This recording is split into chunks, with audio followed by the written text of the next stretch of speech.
आपल्या क्षमतांना आव्हान देणारे उद्दिष्ट आपण पाहिले पाहिजे. तितक्यात उच्च पातळीवर आपला जाण्याचा एक मार्ग तयार असतो.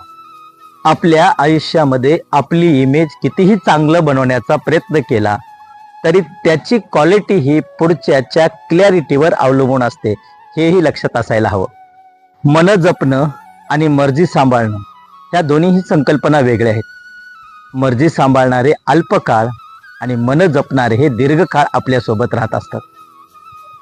सोनं अंगावर घातलं म्हणजे माणूस मौल्यवान होतो असं नाही, तर त्या व्यक्तीकडं तेवढ्याच म्हणजे सोन्याच्या कॅरेट सारखी शुद्धता त्याच्याकडं असायला हवी. माणसाच्या आयुष्यामध्ये दोन गुरु असतात, एक कर्म आणि दुसरा अनुभव. कर्म माणसाला कर्म आणि सातत्यता आणि आपल्या कामाची गती वाढवायला शिकतात. अनुभव तुम्हाला जिंकायला त्या ठिकाणी मदत करत असतो, कारण ह्याच गोष्टी आयुष्याच्या बांधील आहेत आणि विश्वासाच्या आहेत. रागामुळं आयुष्य उद्ध्वस्त होतं.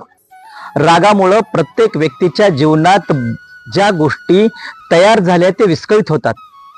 माणसाला राग येणं हे त्याच्या आयुष्यासाठी बाधक असतं.